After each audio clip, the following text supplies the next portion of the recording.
ito, Lord. Patuloy po ako, Lord, nagpapasalamat sa mga pribileyo, Lord. Magamit mo ang buhay ko po, O Diyos. Lord, kung ako lang, Panginoon, hindi ko po kayang tumayo sa pulpito, wala din po akong kakayanan. Lord, ang capacity ko, ang ability ko, Lord God, ay wala sa iyong harapan. At salamat po ka ng Espiritu Santo, dahil ikaw ang Diyos, na talagang tapat na tumawag po sa akin, ikaw ay natapat, Panginoon, na magbibigay ng mensahe ng Diyos. Salamat po Lord sa mga oras na ito.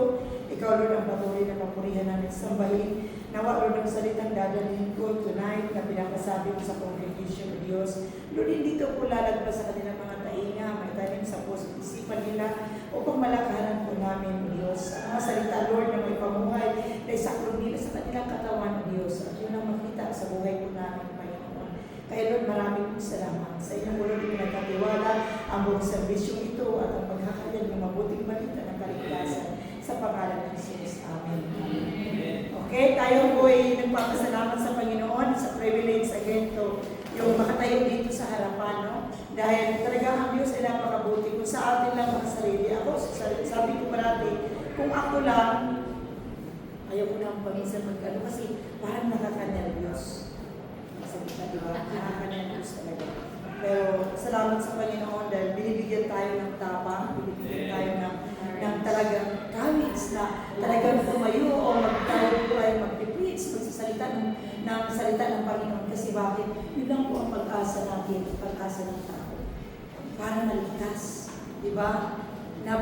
Kasi ang Diyos ay mabuti. Mabuti ba ang Diyos ay Amen. Alam mo, bakit mong pinagpapasalamat sa Panginoon kahit yung mahirap na sitwasyon. Sabi ko, Lord, alam mo, salamat ng madami kasi mahal mo kami. Maraming salamat dahil napakabuti mo. Kami hindi kami mabuti, wala din kami. Lord, may pagmalaki sa inyo. Pero Lord, ikaw may pagmamalaki sa buhay ko namin. Ang topic ko for tonight, ano ba yung mga benepisyo ng mga panalangin? Di ba paminsan tayo sa ating mga buhay, parang pabigat sa atin ang panalangin. Pabigat ba sa inyong panalangin? Paminsan kasi, parang nahihirapan tayo sa oras, sa panahon, parang burden kayo yung about prayer. Burden ba kayo sa prayer? Kung nahihirapan ba kayo, kung napapagod ba kayo? Dapat as believers, dapat as tinawag ng Panginoon, hindi po tayo mapapagod. Dahil yun po kaakibat ng ating buhay as believers, as followers, disciples of Jesus Christ, is lifestyle na natin, buhay na natin. Kasi para bang nabubuhay ka na lang doon sa pananalangin, kaya nag-spundya ka, nag-pray ka, nasa ka. Wala na ako sa 24 hours, pero mas ngayon naranasan ko, napakasarap ng commune ko sa Panginoon. Dahil bakit? Parang buong maghapon nag-pray ako. Nakikinig ako about mga prayers, kaya ito na habang nag-i-spundya ako, nag-pray ako. Tapos paminsan sabi ko, paminsan yung pag-idirap ng amo ko, nag-pray ako sa napuputol, tapos nag-pray ko na naman yung aking cellphone. Sabi ko, talagang mas lalo ako noon, parang mas lalo ako ngayon naka-hold doon, sa promise ng Lord. Kasi paminsan doon ko nakukuha yung mga preach ko, doon ko nakukuha sa mga pinapakinggan ko about prayer. Kasi alam niyo po, talagang kung akong tatanungin nyo, kasi nahutog talaga ako sa Pilipinas pa lang, it's my heart to pray talaga. Talagang alam ko na tinawag talaga ako ng Lord. Kasi sabi ko sa inyo, noong andito ako sa Israel, bago pa lang ako, alam niyo naman si Sister Lina, wala na, kinuha ng Lord na una na sa akin. Alam niyo, kaming dalawa lang. Tapos paminsan, pagkahulihan, wala siya, ako lang po mag-isa sa park, sa Independence. O paminsan, ako lang din po mag-isa doon sa Faith House. Si Pastor Ferdinand doon, sometimes mag-join siya sa akin. Kasi parang pag hindi ako makapanalangin, parang napakabigat ng buhay ko at kulang yung buhay ko, hindi ko na-fulfill yung araw na yun. Kasi bakit parang yun na talagang lifestyle ko na ang panalangin talaga. Kasi dapat sa ating Kristiyano, sa ating buhay is, dapat tayo ay, yung buhay na natin is panalangin. Panalangin na yung buhay po natin. Kaya nga sabi niya sa John, punta tayo dito sa John. Wala tayong antipano. Tayo. Ayun talaga ang bumabata. Thank you, Lord. Hindi pa lang. Sabi niya dito sa John chapter 14, verse 14-13, sabi niya dito. Yan, thank you. Meron talaga ito mataas-taas. At anumang hilingin ninyo sa pangalan ko ay gagawin ko upang luwalhatiin ng Ama sa pamamagitan ng anak. Kung hihiling kayo ng anumang sa pangalan ko, ito ay aking gagawin. Sabi nga niya, kung tayo po ay mananalangin, hihilingin natin kanilang pangalan kay Jesus Christ.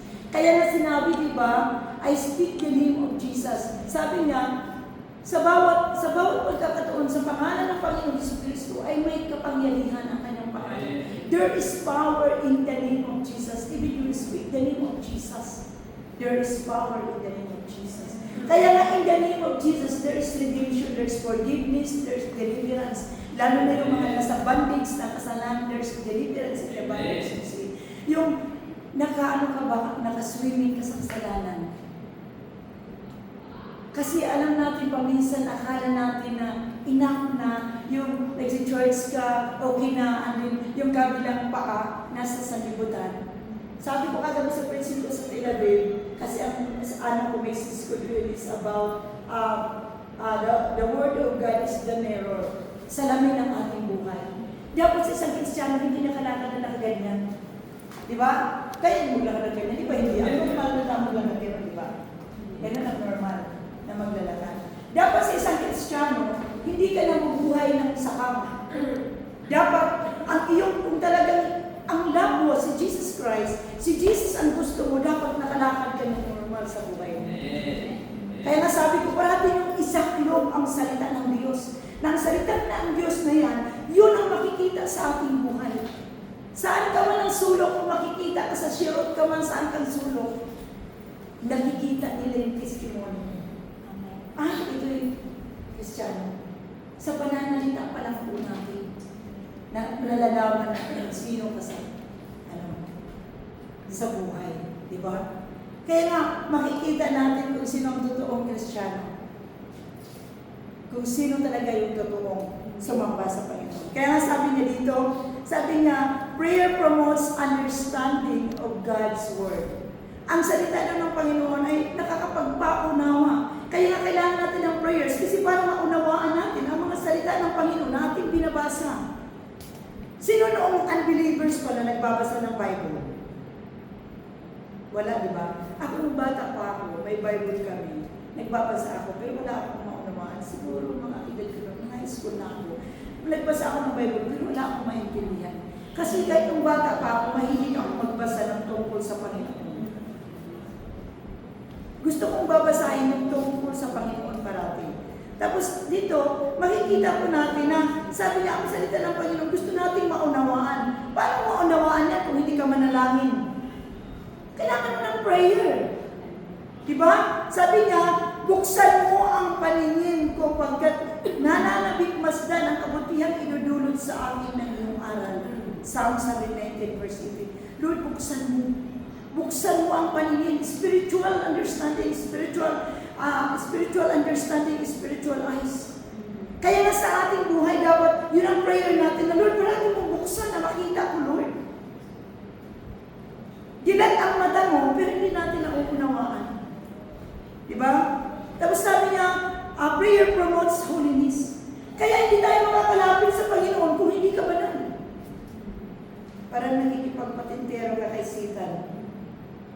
Diba? Kaya nga sabi niya dito, dapat ang panalangin ay mag-promote sa holiness, diba? Kabanalan sa harapan ng Diyos. Sabi niya, magbantay kayo at manalangin upang huwag kayong madaig ng tukso. Ang espiritu'y nakahanda, ngunit ang laman ay mahina. Kaya, natutukso ka, mayroon lang magpahaging sa iyo, diyan kulang ka sa prayer. Prayer individually at prayer corporately. Kaya nga kailangan natin sa niya, ay, nagpe-pray naman ako, okay na, nagpe-pray naman ako isa. Kailangan mo rin ang corporate prayer. Kasi kailangan natin yun. Kasi alam mo, kaya nga, kailangan natin ng fellowship, dahil kailangan natin ng bawat isa. No man is an island. Walang tao na pwedeng mabubuhay sa daigdig. Kailangan niya ng somebody. kailangan nyo ng support. Sa mga singles, kung wala ka pang partner, kailangan mo ang brethren. Ang mga mag-asawa, kailangan mo ng asawa mo. Kaya nga sabi nga na, dapat talagang, yung bang naka-attach talaga tayo sa panalangin. Kagaya sa akin, single. Wala pang doon. Single lang. Alam mo, kailangan mo. Meron akong mga nare-reach out, meron akong ka-prayer partner. Paminsan nga, pwede nawagan ako ng free time. Sabi niya, tapos na ako nilang umaga. Sabi niya, umaga na lang daw siya. Tawag na naman ako iba. Kasi gusto ko may ka-prayer din ako. Meron din akong personal, meron din akong prayer. Kasi di ba? Kasi kailangan natin yun. Kailangan natin ng somebody para mag-impact din natin ang spirit. Kasi paminsan nahihina ka na pala, wala kang partner. Amen?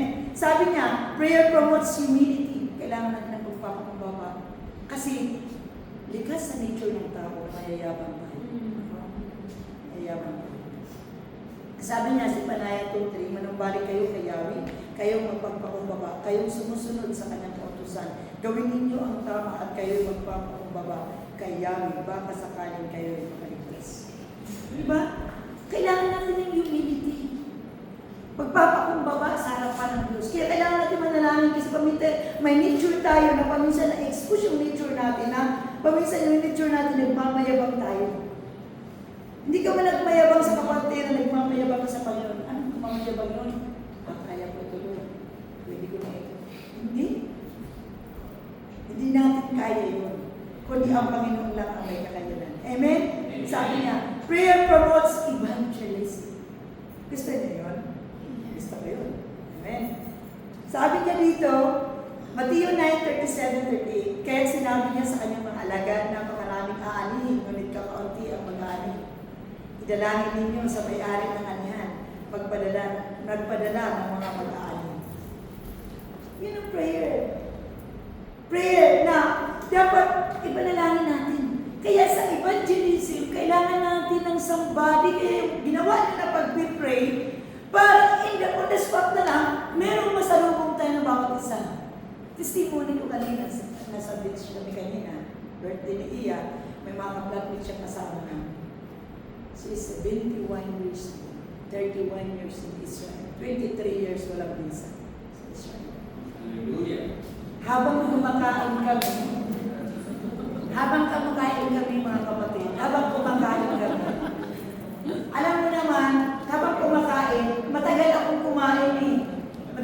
kumain talaga, lalo pag may kausap ako. Kasi interesado ako doon sa kausap ko. Paano ko ba ito, Lord? Paano ba ako dito magsimula? Siyempre, kailangan ako makapasok kung paano ko pray. Sabi ko, sabi ko, upo ka muna. Sabi ko, mapapagod ka kasi sabi mo, masakit ang tuhod mo. Upo ka muna, madala siya kukuhan. Tapos sabi ko, nagsimula na ako, hindi ko na alam na nag-share na pala ako. Sila Pastora Jester din, habang nagsishare ako na, si Pastora J, katalikod yung si Ate Mina, si Pastora J, hindi ko alam, panay ang kanyang lihans doon, panay ang speak ni Pastora J doon sa likuran. Share ako ng share sa kanya. Sabi ko sa kanya, ate, kasi kailangan talaga natin. Ang mahirap dito, sabi ko sa kanila doon, kanina pagkatapos na wala na, matigas talaga, parang matigas na tinabay. Pero sabi ko, hindi tayo susuko. Tapos sabi ko sa kanya, ate, pwede bang, dalawin kita one time? Sabi niya. Pero parang hindi niya ako pinapakinggan, parang, nililihis niya yung usapan. Hapos pala yung share ko sa kanya, parang puro niya alam. Di ba mahirap sharean yung tao na puro niya alam? Lahat alam niya eh.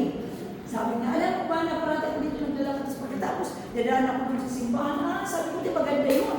Sabi ko, in the first place, maganda yung tumadaan ko parati sa simbahan. Tapos ipinagmamalaki pa niya, alam mo ba, kasi sabi sa ganang kulihan, ay, naglalakay pa rin ako dyan. Pero sabi niya, andito pa rin ako. Sabi ko, di alam mo ba ano yun? Grace mo ka yun. Binigyan ka ng chance para magkita pala tayo ngayon. Sabi ko kasi, alam mo ito, mayroon pa ng plan ng Lord. Tapos, sabi ko, tapos na kami mag-share, mahaba.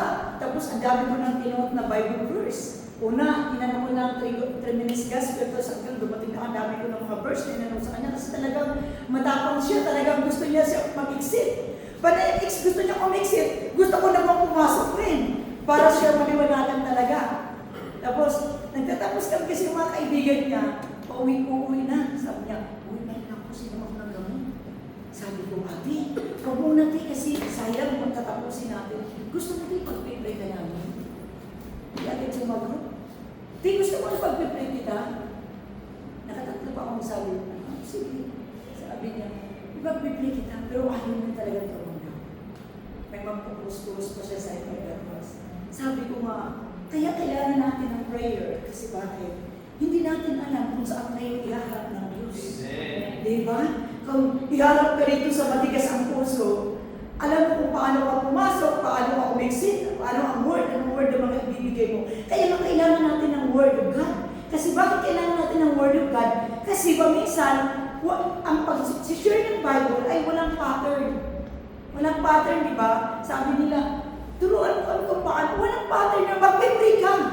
Bibigyan ka ng word kung paano ka. Paano ka makapasok, paano ka maka-exit, at paano mo siya mainggan niya talaga. Pero kanina talaga, pinapatigas niya. Sabi niya, alam mo na, makasalanan talaga ako. Sabi ko, lahat tayo makasalanan. Don't worry. Hindi lang ikaw, pati ako. Pero dito ang kagandahan loob ng Panginoon na patatawanan tayo kung tayo ang Panginoon sa Kristo. Sabi niya, alam mo kasi, makasalanan talaga ako kasi may kasama akong babae sa graduation. Well, kasama akong babae mo. Sabi ko, pero pagpatawarin ka talaga, gawin muna natin ito. Ayaw talaga, sabi ko, Lord. Sabi ko kaya, sabi ko, iya. Pero thanks God naman, nakikita din nila sa buhay ni Iya siguro kung ano yung buhay ni Iya sa mga kita. Kaya continuous tayo manalangin, kasi bakit? Mamaya dadalhin tayo sa ganong klase ng mga tao. Marami akong mga panahon na nakaharap sa mga ganong klase ng tao na marami silang alam. Kahit nagsisiksikan mo na yung mga Bible verse, marami pa rin siya alam. Alam pa rin niya. Kaya yung gano'n talaga prayer. Prayer si Pastor, sabi niya, hindi ganyan-ganyan na siya sa likod, inililihan siya, gano'n na talaga, matigas. Sabi ko nga, pray lang tayo at isi-share natin. Kaya nga, sa evangelism, gano'n talaga, prayer yung ating partner sa ating mga buhay. Diba? Na kailangan natin talagang mahubog tayo sa panalangin. Prayer and fasting, kailangan tayo mahubog ng tuloy-tuloy sa Panginoon. Kasi yun lang ang ating yun lang ang ating talagang sandata na pwede natin iharap sa kalaban. Kasi paminsan, kaya paminsan, di ba, parang natatakot kayo mag-open, di ba?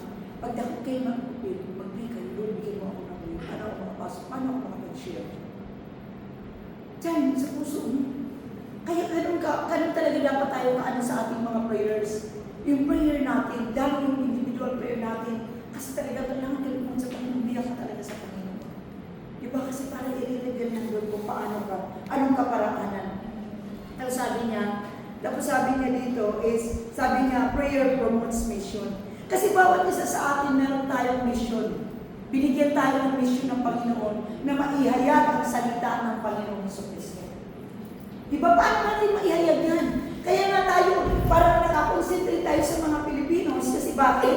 Kasi yung mga Pilipino na yan, pag ilalagay yan siya doon sa bahay ng kanilang mga amo, naging light sila, naging ilaw sila doon. Noon na mga masusungit sila, sabi ko nga kagabi ng tirabisan ko, huwag naman kayo magmukhang pasos. Parang parang nakakaganon ng mga mukha, nakasumangot, hindi man lang makasmile. Sabi ko, alam mo, ang pinaka-the best na weapon, mag-smile ka parati. Smile ka parati kahit pagod ka na. Smile ka parati. Kasi alam mo, pag hindi ka mag-smile, talagang madadaig ka ng problema ang pinarito. Kaya nga, yung mga taga-hotel, kahit kayo iba sa mga work mo, kasi sa mga housekeeping kayo, mag-smile kayo. Kasi pag nakita kayo ng mga guest nyo noon, alam nyo ba, mamaya o, bibigyan kayo doon. Sabi niya, ito, makibigyan niya siya mag-interview sa akin. May mga smile pa siya nalalaman. Ganun talaga. Kasi ganun yung tip dyan. Kaya dapat sabi niya, prayer promotes, sabi niya, mission. Sabi niya, Acts 13:1-3. Sabi niya, ano sabi dito ni Pablo sa Acts 13? Sabi niya dito, may mga propeta at mga guro sa iglesia ng Antioch, kabilang dito sina Bernabe, Simeon na tinatawag ding Makitim, Lucio at ang taga-Sirene, ng kababata ni Herodes na pinuno ng Galilea at si Saul. Habang sila'y nag-aayuno at sumasamba sa Panginoon, sinabi sa kanila ng Espiritu Santo, ibukod ninyo sina Bernabe at Saul, sila'y pinili ko para sa tanging gawain inilaan ko sa kanila. Di ba? Ilang sabi ni Paul, isiparin mo sila. Tayo, mga believers, mga disciples, mga followers ni Jesus, binukod tayo dito sa mundo ito. Ibinukod tayo kasi yun ang mission natin. Meron tayong dapat na gagawin sa ating mga buhay. Kasi pag hindi natin gagampanan yung mission, parang yung pagkabukod sa atin ng Panginoon, hindi mo na gagampanan. Magandang manalangin, pero huwag tayong mag-antay na may darating na lang. Kasi ano na yan, madalang. Kasi alam nyo yung mga nasira natin, somehow, mamit muli, tapos time na nila na makakilala sila sa Panginoon, talagang dadalhin talaga sila ng Panginoon. Or dadalhin sila sa ibang gawain as long as nanataniman mo sila. Ganun dapat. Ganun dapat ang prinsipyo natin. At huwag kayong manghinayang, ay hindi naman, baka hindi yan maliligtas doon sa church natin. Hindi church. Jesus Christ ang dala natin. Hindi ang win Israel, kundi si Jesus Christ ang ating dala. Kasi alam nyo, pagka yun, ikaw ang ginamit pala na magtanim, alam mo, meron ka doong ambag. Meron kang doon sa Panginoon. May natanim ka na doon. Diba? Kaya nga, ganun dapat. May commission ulit. May award. Diba, Pastor? Awarding. Lalo na pagdating sa Panginoon, excited kayo sa awarding ng Panginoon. Dapat excited tayo. Diba? As a believers. Tapos sabi niya dapat daw, prayer promotes, spread the gospel and salvation sa lahat ng tao. Dapat daw ay ipanalangin natin yun na may spread. Ang gospel para, sabi niya dito is, maraming maligtas, maraming makakilala sa Panginoon. Pangalawang Thessalonica chapter 3 verse 1, sabi niya mga kapatid, bilang pagtatapos, ipanalangin ninyo kami upang ang salita ng Panginoon may bilis na lumaganap at mapangarap sa lahat ng tulad na ginawa ninyo. Si Paul, sabi niya ni Paul na, ipag-pray nyo kami. Ipag-pray nyo ang one another para makapag-share tayo ng gospel para sila man ay maliligtas. Di ba? Kaya yung mga ginagawa niyo paminsan na parang nag-join kayo sa mga party ng mga kaibigan nyo, alam mo, paisa-isa dyan, pumipitik ka dyan ng magsishare. Diba? Sharean mo ng gospel yan. Parang kung sino yung nakalapit sa'yo na medyo comfortable ka, sige na, sharean mo siya. Huwag mo nang sayangin yung panahon. Baka hindi na tayo magkita. Sabi ko nga kanina kay Ate Millie, sabi ko, Ate, baka hindi na tayo magkita. Sabi ko, kasi hindi natin alam yung panahon. Sabi ko sa kanya. Kasi ganoon talaga ako. Sabi ko, bakit? Mama, hindi tayo magkita, di ba? Yes. Kasi, ano bang alam ko mamaya? Anong alam ko bukas? Di ba? Kaya nga kailangan natin on the spot, ibigay kaagad natin, di ba? Dito, sabi din niya dito, prayer promote perseverance. Tiyaga, pagtiyatyaga. Kaya tayo magtiyatyaga, tayo na magsishare ng gospel. Ay, alam mo ako, excited ako ngayon, matyaga, magta-travel ako, okay lang sa akin. Kasi bakit? Yung bang, yun lang, siguro kasi doon talaga ako tinawag na doon, yung heart ko talaga, na matyaga talaga ako, paminsan nakakainis, di ba? Nakakainis na parang hindi nagre-respond sa'yo. Pero, doon tayo tinawag ng Panginoon na kailangan tayong magtyaga para sila naman din ay maabot ng salita ng Panginoon. Amen. Sabi niya dito sa Corinto, pangalawang Corinto chapter 12, 12:7, sabi niya dito,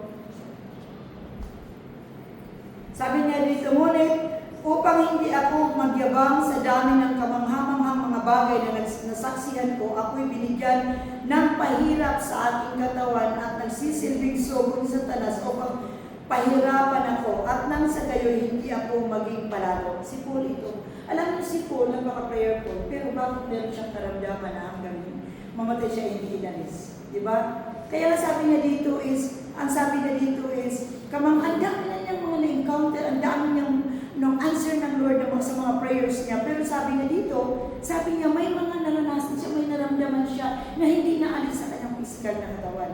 Ngunit sabi niya, upang hindi ako magyabang, sabi niya. Sabi niya, 3 beses kong dinadalangin sa Panginoon na alisin ito. Ngunit, sabi niya, ganito ang kanyang sagot. Ang kagandahan loob ko ay sapat na para sa iyo sapagkat lubusang nahayag ang aking kapangyarihan kapag ikaw ay mahina, kaya't buong galak kong ipagmamalaki ang aking mga kahinaan upang manatili sa akin ang kapangyarihan ni Kristo. Dahil yung kahinaan mo, kalakasan ni Jesus Christ. Di ba? Dahil kahit marami siya, may naranasan siya eh. O, kagaya sa amin, kagaya ni Pastor Alan, meron kami mga situation sa aming mga health. Di ba? Pero excited talagang magtiyaga tayo dahil si Paul nga mismo. Pero ang daming answered prayer din na inanong ng Panginoon sa kay Paul. Pero bakit hindi siya sinagot ng Panginoon? Kasi sabi nga niya, hindi ako magpayabang. Kasi mabilis sinasabi ko nga sa inyo, minsan yung kayabangan natin apply yan. Nature kasi. Parang natural na ano na natin, namana natin, parang bigla na lang na nagyayabang ka. Tapos sabi niya din dito, na ang panalangin daw ay lalong maging deeper ang understanding natin sa salita ng Panginoon at ang purpose ng Panginoon sa ating mga buhay. Maging malalim pa ang pagkaunawa natin. Kasi maliban sa nag-aaral tayo, nananalangin tayo, lalong mauunawaan natin ang salita ng Panginoon. Kasi kahit anong aral po natin, kung wala kang panalangin, hindi mo rin lubos na maunawaan. Kasi, di ba mga nag-aaral dito ng Wesel, hindi naman natin lahat na-capture at hindi naman natin lahat maano yun, na italin sa utak natin, sa puso natin. Pero kapag may prayer ka, biglang ipinapaalala ng Lord yun. Holy Spirit pinapaalala sa iyo, nakasok ka ng prayer, pinapaalala niya. The more nagpipray ka, the more na ipapaalala yung mga pinag-aalala natin. Amen. Kaya nga kailangan natin, kaya nga balansi, kailangan mag-aral at kailangan mong manalangin. Kasi anong ipaalala ng Holy Spirit sa'yo, wala kang pinag-aralan. Ano yung magic? Wala na. Hindi nagpa-magic ang Lord. Hindi siya gano'n na may mga magic siya sa ano. Kaya nga sabi niya dito, Efeso, sabi niya, ano sinabi niya dito sa Efeso, sabi niya, chapter 1, verse 15, sabi niya dito, 15 to 19, sabi niya, kaya nga mula nang mabalitaan ko tungkol sa inyong pananalig sa Panginoong Hesus, ang inyong pag-ibig sa lahat ng kanyang mga banal, walang tigil ang pasasalamat ko sa Diyos para sa inyo. Ganun si Paul. Imagine ka, kaya nga wala tayong tigil dapat sa pagpapasalamat sa Panginoon. Mahirap man yung naranasan mo, o nireject ka man ang sinisyonan mo, okay lang, magpasalamat ka pa rin sa Panginoon. At least narinig niya ang salita ng Panginoon. Sabi niya dito, idalangin ko sa Panginoon, sa Diyos ating Panginoong Jesucristo, ang malawalhating Ama na pagkalooban niya kayo ng Espiritu ng karunungan, magpapahayag tungkol sa Diyos upang lubos niya siyang makilala. Naway liwanagan ng Diyos ang inyong mga puso upang malaman ninyo ang pag-asa na para doon ay tinawag niya kayo kung ganon, sagana ang pagpapalang inilaan niya para sa kanyang mga banal. Ano sabi niya dito? Para daw ipapaalala, di ba, ng banal na Espiritu Santo, yung lahat ng ating natutunan. Kaya kailangan kang manalangin. Kasi kahit anong aral mo, pagkakulang ka ng prayer, hindi na ipapaalala. Di ba? Paminsan, kagaya na, ako tumayo ako dito. Yung pinag-akaninan sa bahay na nag-aral ako, ibang nireveal ng Lord dito. Kaya nga kailangan po natin na makasunod talaga tayo ng prayers sa ating mga buhay. Kaya kailangan natin yung panalangin sa ating mga sarili. Sabi din niya dito, prayer promotes resistance. Ipaglaban talaga natin, dahil sabi niya, to the devil's attack. Merong mga atake ang kaaway. Anong atake pa? Minsan gusto mo nang mag-share, natakot ka, biglang dumating sa isipan mo, ang takot. Ay, ano kayang sasabihin ko dito? Ay, hindi ko na alam, ano yung version? Ay, ganyan. Natakot ka eh. Kasi i-interrupt ko talaga ni Satan para hindi mo maihayag ang salita ng Panginoon. Kailangan itatrap ka niya. Pero kailangan na pagtagumpayan mo yun. Kaya nga sabi niya, anong sinabi niya dito sa James? Santiago.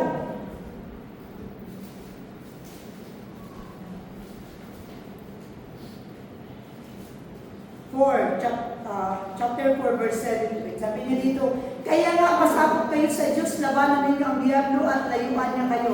Lumapit kayo sa Diyos at lalapit siya sa inyo. Hugasan ninyo ang inyong mga kamay, kayong mga makasalanan. Linisin ninyo ang inyong puso, kayong pabago-bago ang isip.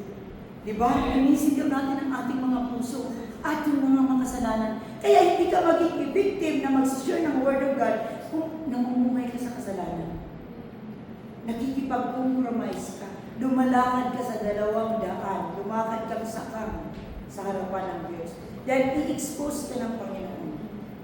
Ang nakakatakot pa, ang nakakahiya pa, pag i-expose ka talaga ng Panginoon.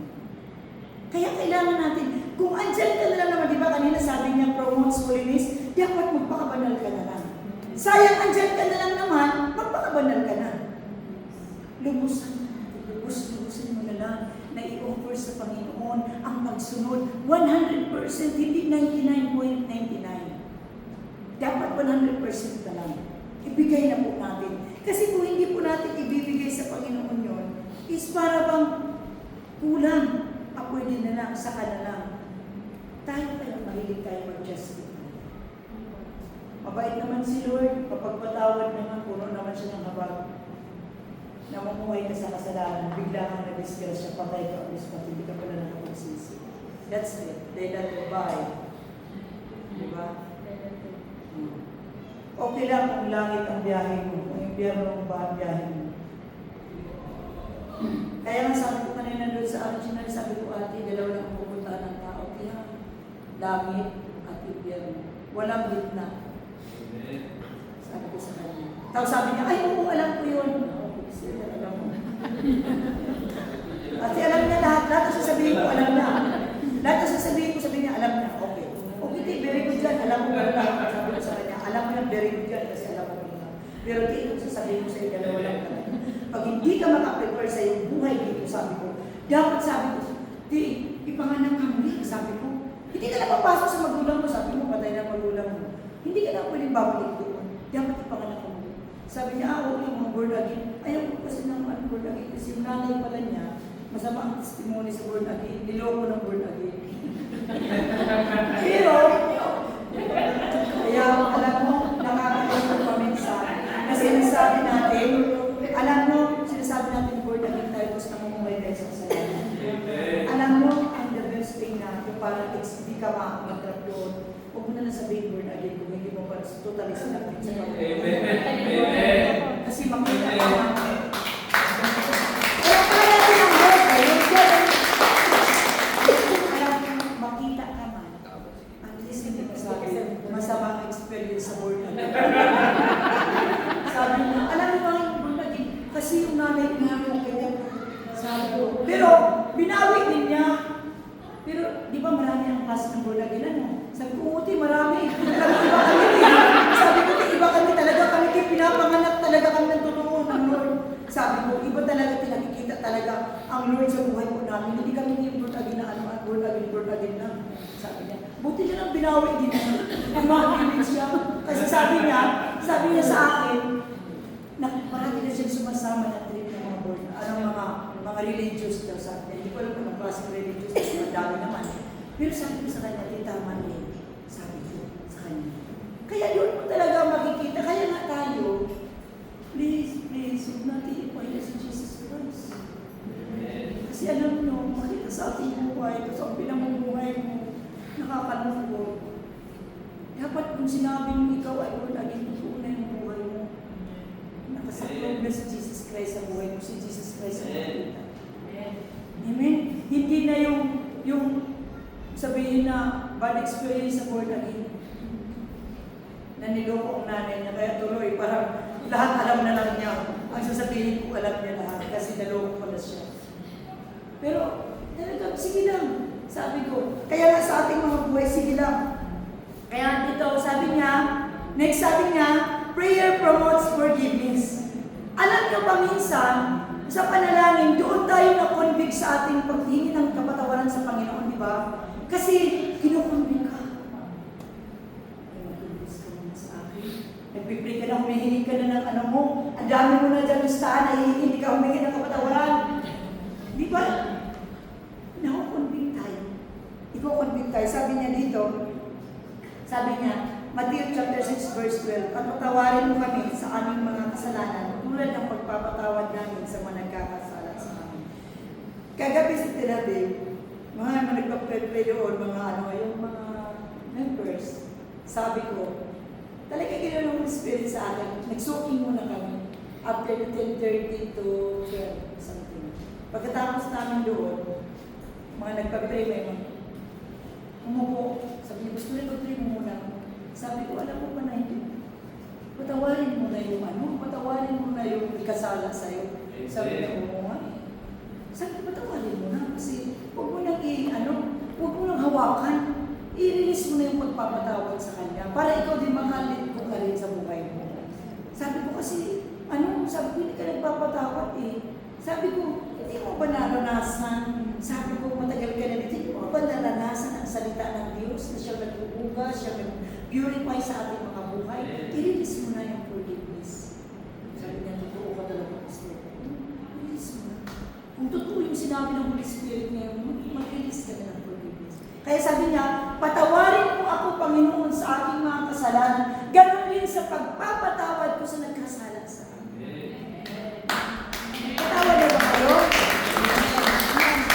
Kahit nasaktan kayo, kahit na naloko kayo, magpatawad na wala tayong choice. Patawarin natin, i-rinse out pa rin natin sila. Kaya nga, alam mo, sa totoo lang, kung hindi tayo magpatawad tayo din ang bigat-bigat din sa atin. Kaya nga sabi ko lang sa Bible study, sabi niya sa akin, mabuti na lang daw sa maraming chance na ginawa niya sa akin, hanggang ngayon pinakatawad ko pa rin siya. Sabi ko sa kanya, wala naman ako choice. Hindi magpatawad. Kasi sinabi ng Panginoon, kasi hindi ako magpatawad, ako din hindi patawad ng Diyos. Kasi hindi naman ako. Amen? Last, amen! Hallelujah! Sabi niya, prayer promotes, sabi niya, ang panalangin daw ay, pinopromote ng panalangin is yung isang kapayapaan na nagmula sa ating mga puso. Ephesians chapter 4, verse 6-7. 4:6-7.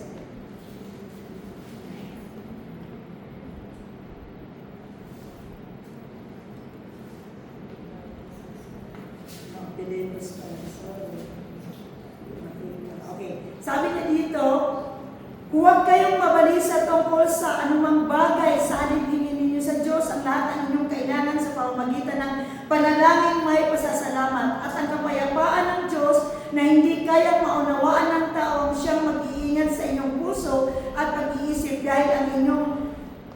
dahil sa inyong pakikipag-isa kay Kristo Jesus. Sabi niya, huwag kayong mabalisa. Diba? Huwag kang mag-doubt, huwag kang mabalisa sa mga bagay, sa mga news na narinig po natin. Ang gagawin po natin, manalangin ka lang. Sabi nila doon, baka daw mag-ira. Wala tayong magagawa mag-ira. Manalangin lang tayo.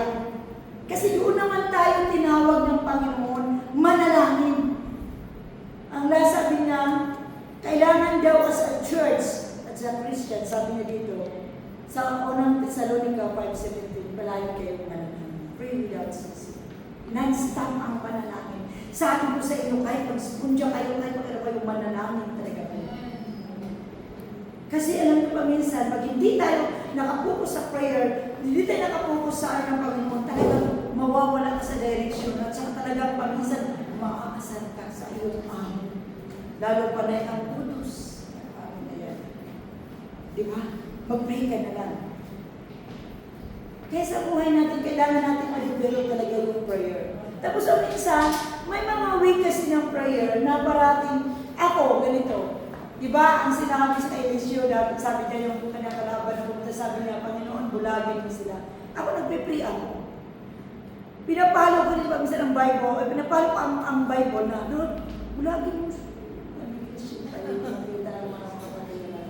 Diba, bulagin mo, Lord. Pansamantala, pag lumagpas na Lord, idilag nila ang mga mata. Na para bang mawala sa kanilang paningin. Diba?